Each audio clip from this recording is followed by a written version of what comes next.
Hello students, in this class we are going to study a new topic, that is solenoid. So before going to see this topic, let we recall the previous topics. So in previous class we studied about Ampere circuital law. So what is Ampere circuital law? Kindly note down the states of Ampere circuital law. The line integral of magnetic field over a closed loop is mu naught times net current enclosed by the loop. So that is Ampere circuital law. I repeat my sentence. The line integral of magnetic field over a closed loop is mu naught times net current enclosed by the loop. So the formula is closed integral of B dot dl. So that is line integral of magnetic field over a closed loop. Closed loop. Okay. So that's why we used closed integral symbol. Is equal to mu naught times current flowing through the wire. Okay. Current flowing through the loop. So closed integral B dot dl will be equal to mu naught I. So that is Ampere circuital law. Okay. So here magnetic field B is due to the current which are present inside the Ampere circuital loop as well as outside the Ampere's loop. Okay. Then mu naught I. So I means I inside. That means the current which are only present inside the Ampere loop. Okay. Like Gauss law. In Gauss law we study E dot dA equal to Q by epsilon naught, where E means electric field due to charges which are present inside as well as outside the Gaussian surface, and Q means charges only present inside the Gaussian surface. So similarly here B means magnetic field due to the current which are inside as well as outside the Ampere loop, and I means current which are only inside the Ampere loop. Okay. So solenoid means a solenoid is a long coil of wire closely wound in the form of helix. Okay. So we have wire. This wire is wound on a non-conducting material. So this is our non-conducting material of length L. Okay. So we wound some wire, some coil, conducting materials over this non-conducting material in the form of helix. Okay, in the form of helix, and we connect this wire to a battery.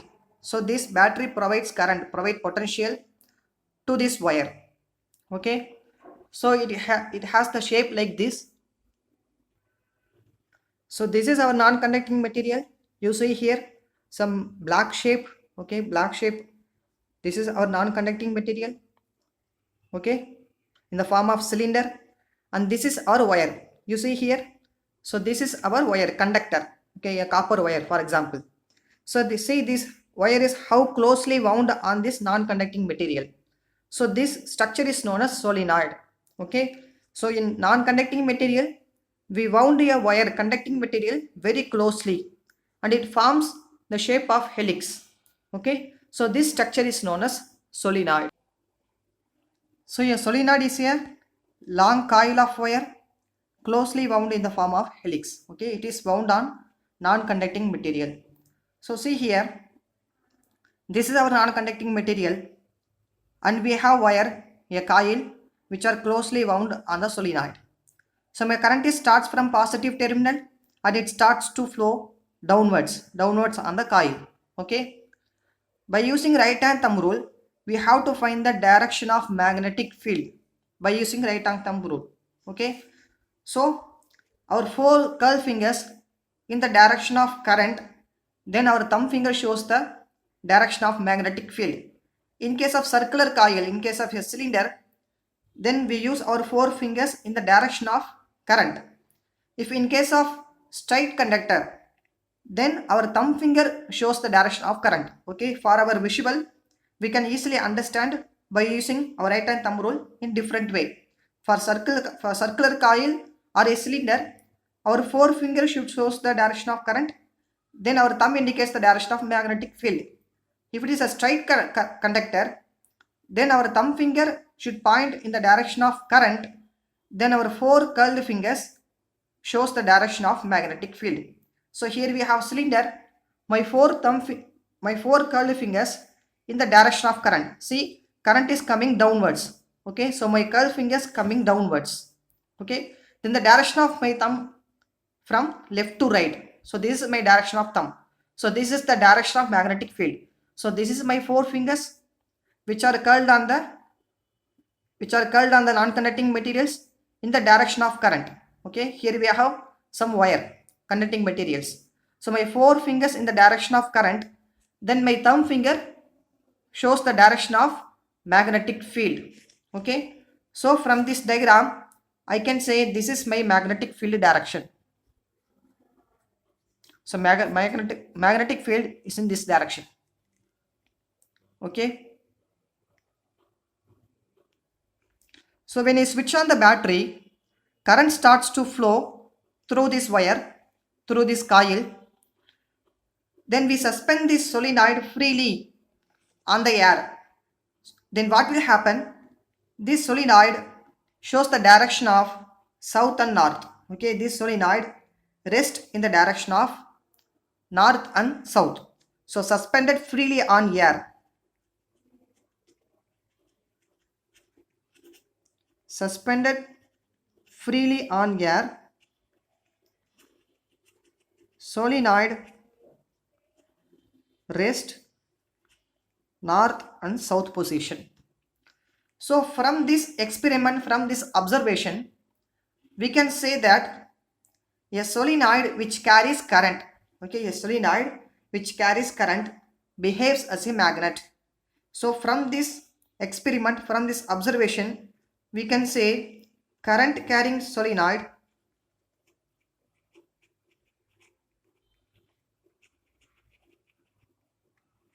behaves as a magnet. Then only its rest on the direction of north and south, right? So we have in north and south direction earth magnetism, earth magnetic field, north pole and south pole. So because of that earth magnetism, our solenoid also rest in the direction of north and south. Okay, so we can say current carrying solenoid behaves as a magnet. So if it is a magnet, then we can able to find the magnetic field of this solenoid. Okay, if we change the polarity of the current, change the polarity of current, then solenoid rotates to 180 degree. So change the polarity means, so initially this is positive, here negative polarity, then I change the terminal, this is positive terminal, this is a negative terminal. So my current now starts to flow like this, okay, flowing upwards. So what is the direction of magnetic field now? Now the direction of magnetic field is towards left side, okay, current is flowing upwards. So by using right hand thumb rule, my direction of magnetic field is in left side. So what will happen? The solenoid will start to turn completely 180 degree. Okay. So initially this is our north pole and this is our south pole. When current is flowing in this direction downwards. Okay, initially. So after changing the polarity, my current is also reversed. So then what will happen? Now this will be our south pole, this will be our north pole. So initially this is our north pole, this is our south pole. If we change the polarity of the current, then it will become our south pole and this is our north pole. So it will completely rotate 180 degree. Okay. So these are the observations we can found in a solenoid. So from this observation, we can tell a current carrying solenoid behave as a magnet. Okay. So if it is behave as a magnet, then easily we can able to find the magnetic field of solenoid. So the next topic is magnetic field due to solenoid on its axis. Okay, so this is our solenoid which carries current. So if this solenoid is carrying current, then it is clearly shown that my current above the solenoid coming upwards. Okay, my forefinger coming upwards, my current above the solenoid. So current below the solenoid going inwards the paper. Okay, so if you visualize, you can understand this. Current upwards the solenoid, coming outwards. Okay, coming outwards. Current downwards the solenoid. Okay, below the solenoid, current going downwards inside the paper. So from this we can say, so above the solenoid my magnetic field is dot field, and below the solenoid my magnetic field is cross field. So above my magnetic field is dot field because coming outwards the paper, coming outwards the plane of the paper. So my magnetic field above the solenoid is dot field, right? So magnetic field below the solenoid is cross field going inside the paper. Okay, magnetic field going inside the line of the paper. Okay, so above it is coming outwards, below it is going inwards, right? So we can say the length of the solenoid is taken as L.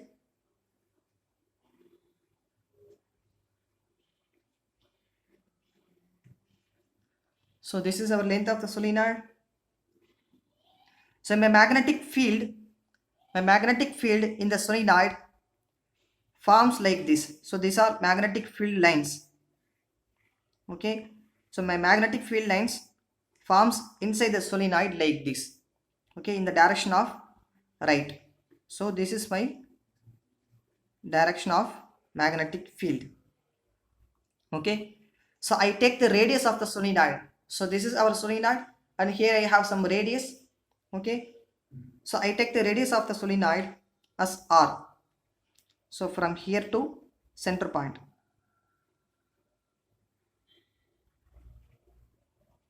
So this radius is taken as R.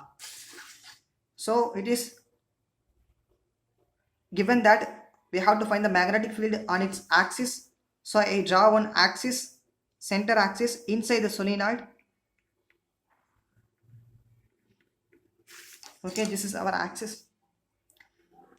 So I have to find the magnetic field at a point P. So this is our point P. Okay. So initially in this solenoid I consider a small element, small length element. So this is my small length element.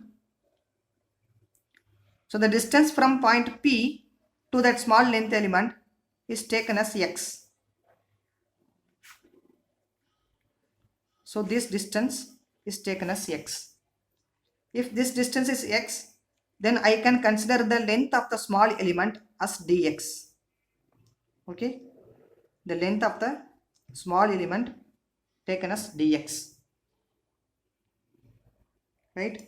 So I can join this end with the length element and I consider this angle as theta. Okay, so I consider this angle as theta. So now I can find the magnetic field for this small element. Okay, by using the equation I can find the magnetic field for this small element. So we know the magnetic field of circular coil because solenoid, if you see here it will form a circle shape, right? So I can use the formula for magnetic field due to circular coil. So what is that formula? We already solved one equation. Okay, it has structure like this. So this is our circular coil and this is our axis. So we join both ends. So we already solved one equation like this. Okay, so this is our radius R and this is our A, this is our X. We solve one equation like this. So magnetic field at point P due to this circular coil. So what is that equation? We know B equal to mu naught I R square divided by 2 R square plus X square power 3 by 2. So this is the equation for magnetic field due to circular coil. Okay, so I can use this equation here because our solenoid also has the shape of circle. Okay, so but we consider only small element. So this element have very little amount of coil, right? If this whole element have n number of turns, I can turn a coil, okay, in this whole element. If we consider a small element here, then this small element have only minimum number of coils, minimum number of wire, okay. So current flowing through this minimum number of wire is taken as I dash, okay, I dash. Current through small wire, okay, small wire. So current flowing through small wire is taken as I dash, okay. So I can rewrite this equation, for this I dash. So I can write B equal to or dB because small element. So magnetic field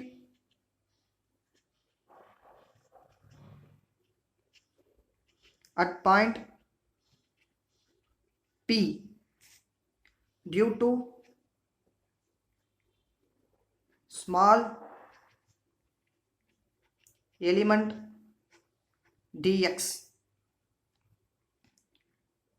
So I can write this magnetic field dB equal to mu naught. Instead of I take I dash. So I dash amount of current flowing through this small element of wire.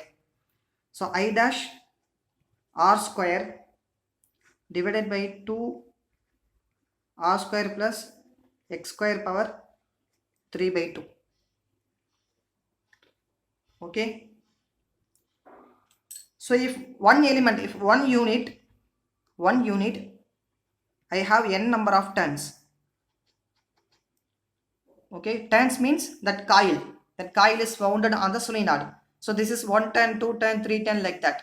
Okay, so if for one unit I have n number of turns. So for dx unit, because I have dx length, so dx unit or dx length, I have n into dx number of turns, right? So one unit I have n number of turns. Dx unit, dx length, I have n into dx number of turns. Okay. So similarly I can write current in 1 turn. Current in 1 turn is taken as I. Current in 1 turn means, see, this is our 1 turn. So in this 1 turn, my magnitude of current is I. Okay. So if I have this much of turns, n into dx amount of turns, so current in n into dx number of turns, okay, n into dx amount of turns, then my current will also change to I into n into dx. Okay, so can you understand this? So for one unit of length, we don't know this unit may be centimeter, millimeter, meter, whatever. So one unit of length, I have n number of turns. Then dx unit of length, I have n into dx number of turns.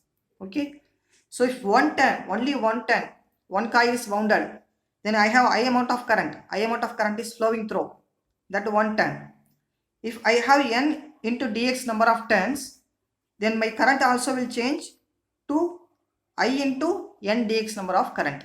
Okay, so this is the total current which are flowing through this small element. Okay, this small elemental length in our solenoid. So this is the current which are flowing through the small element of solenoid. Clear? So now I can rewrite the whole equation as dB equal to mu naught n dx I. Okay, n dx I into x square. Okay, instead of I dash, I put this value. Okay, n dx I, that is current flowing through the small element. So initially we take I dash and then we found this value n dx I into x square, sorry, into r square. Our radius is taken as r, so r square divided by 2 r square plus x square power 3 by 2. So this is our new equation. So here we take I dash as n dx I. Okay. So this is the magnetic field for the small length element. So now we have to find the magnetic field for this whole length of the solenoid. So as usual we have to do integral of this equation. So integral of dB equal to integral of mu naught n dx I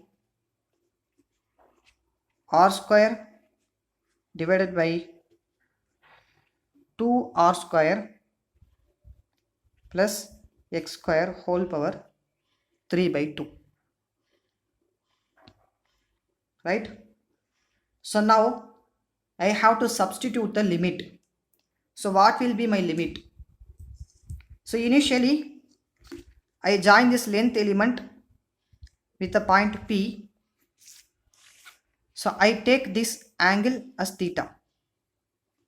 Okay.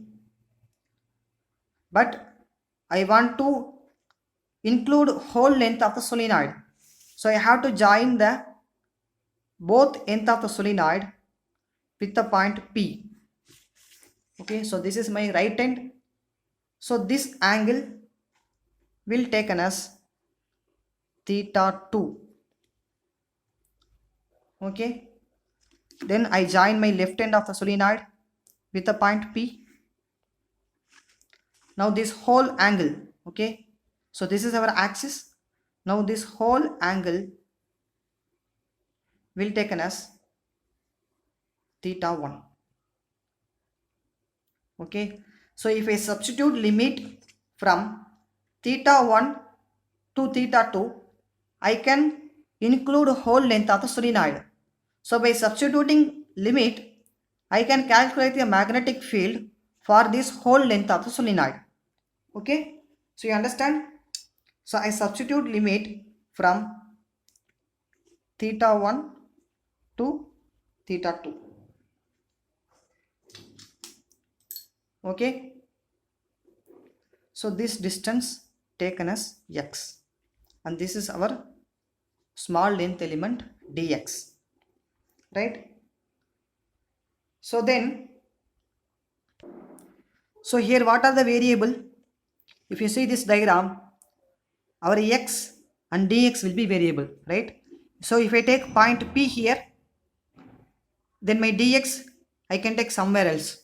So our dx and x may be variable. Okay, so we have to integrate x and dx, but our x and dx value should be in terms of theta, because here we have limit as theta. So we can change the x value, dx value in terms of theta. So for that we use some trigonometry functions here. So first I use tan theta for this triangle. Okay, for this triangle. Okay, so what is the trigonometric function of tan theta? That is opposite by adjacent. So what is opposite here? Opposite is r, radius of the coil. Okay, so r. What is adjacent for this theta? Adjacent is x. So r by x. From this equation I can take the value of x. X equal to r by tan theta. Okay, so I can write 1 by tan theta is equal to cos theta, cot theta. So by using that equation I can write this x equal to r cot theta. Why? Because 1 by tan theta will be equal to cot theta. Okay, so this is our x value. Now we have to find the value of dx. So for that we have to integrate our x with respect to theta, differentiate our x with respect to theta. So I can write dx by d theta will be equal to minus r cosecant square theta. Why? Because differentiation of cot theta will be equal to minus cosecant square theta. Okay, So kindly keep this in your mind. Differentiation of cot theta will be equal to minus cosecant square theta. So I differentiate x with respect to theta. So it will become dx by d theta. Then I differentiate cot theta with respect to theta. Then it will become minus cosecant square theta. Okay. So from this equation I can take the value of dx. Dx will be equal to minus r cosec square theta into d theta. Clear? So now I get the value of x in terms of theta. I get the value of dx in terms of d theta. So now I can use these two equations in this equation. So this equation can be written as integration of db will be equal to b. So b equal to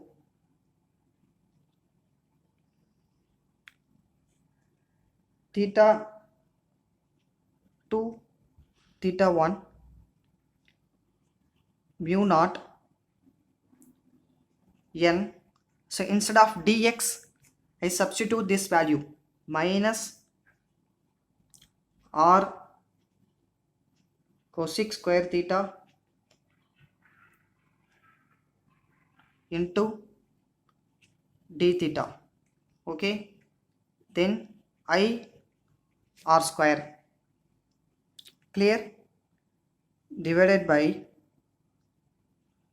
2 r square plus, instead of x square I can substitute this x value.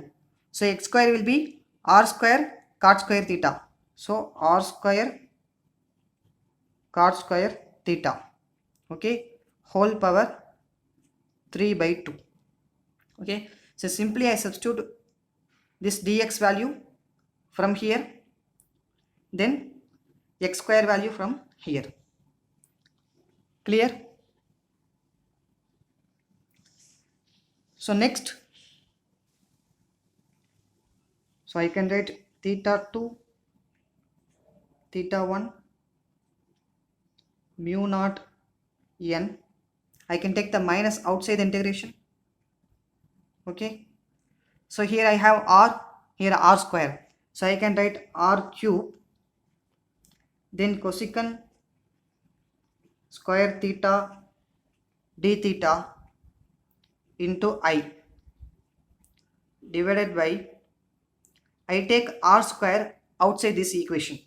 Okay, so 2 here, this power 3 by 2 is common for this r square as well as this r square cot square theta.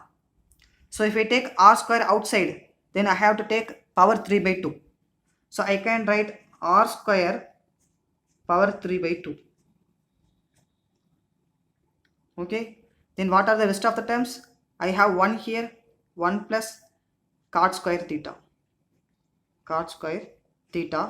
then power 3 by 2. Okay, because this power 3 by 2 is common for r square as well as r square cot square theta. So if I take r square common, then I have to take the power with r square. So r square power 3 by 2. Now I can write this 2 and 2 get cancelled. So I can rewrite this equation theta 2 theta 1 mu naught n r cube cosec square theta d theta I divided by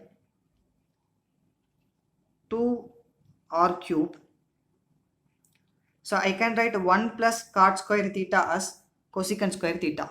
So 1 plus cot square theta will be equal to cosecant square theta. Okay, I write it here. 1 plus cot square theta will be equal to cosecant square theta. Okay, so you keep this function in your mind. 1 plus cot square theta will be equal to cosec square theta. Okay, then power 3 by 2. So here I can cancel r cube and r cube. Here also I have square, so I can cancel this square and 2 get cancelled. Okay, so then I have theta 2 theta 1 mu naught n cosec square theta d theta I divided by 2 cosec cube theta. Okay, because square and 2 get cancelled, so here we have cube, cosec cube theta. Now if you see this equation, here we have cosec cube theta, here we have cosec square theta, so I can cancel one value, then I left with theta 2 theta 1 mu naught n d theta I divided by 2 cosec theta. Okay, here I have only one cosec theta. Okay, so I can write cosec theta as 1 by sin theta. Okay, I can write cosec theta as 1 by sin theta. So here in this equation we have 1 by cosec theta, because we have cosec theta in divided, so we can take this 1 by cosec theta. So 1 by cosec theta will be equal to sin theta, so 1 by cosecant theta will be equal to sin theta. So instead of this 1 by cosec theta, I can write theta 2 theta 1 mu naught n, so I can write this sin theta I d theta. Okay, then this 2 divided by 2, right? So I take all the common terms outside, so integration theta 2 theta 1, so I can take this common terms mu naught n I by 2, so mu naught n I by 2. Okay, outside the integration, then inside the integration I have sin theta d theta. Okay,